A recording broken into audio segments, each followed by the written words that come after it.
There's an old saying, if it looks right, it generally is right. And that is very true in motorcycle design. They came to us with the idea that they would like to build a traditional cafe racer.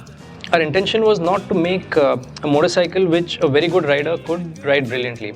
Our intention was to make a motorcycle where even an average rider would automatically find himself being more comfortable at a higher speed. So that's why we went to get a new chassis architecture. We sat down and designed the actual geometry, which is fork angle, trail, wheelbase, seat height.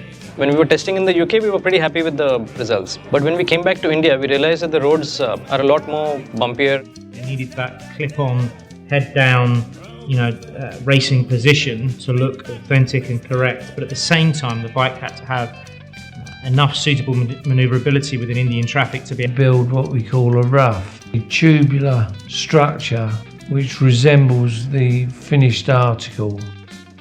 We also would like to have the engine to be lightest, fastest and powerful engine. The powertrain, the engine has to reflect that kind of a character. The whole concept of Continental GT here, it's all about the detailing. And the details provided on that vehicle, the type of fuel tank caps, the grooves on the tank where cap sits, type of detailings in the meter, looks like authentic Smiths, the type of tail lamps, type of seat, even the stitching in the seat, Rexines, Paoli suspensions being incorporated in it, like Brembo brakes. And by any means, all the technical specifications are being derived from the functional need, and then we adopted here. Those factors will really try to build in there. All started off in 2009 when the unit construction engine came in at Oragadam, which is in the opposite side of the existing plant. The paint shop is actually the CED, which is a cathodic electrode deposition plant. So this plant is with a water-based paint system, and it actually improves the corrosion resistance of the components drastically. We had also gone ahead for the robotic painting. Robotic painting have to be there is only the top coat, which gives the consistency and the gloss level, with about 21 stations which are built onto the main conveyor line, and about 37 stations which are the sub-assembly stations.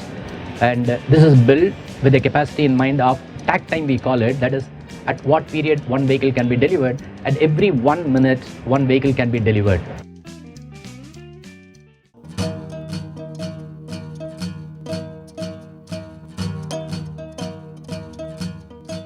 That bike's going to handle well and it's going to look superb, and I think you're just going to ride it grinning from ear to ear, and you're going to feel like one of the cafe racers of the 1960s, undoubtedly.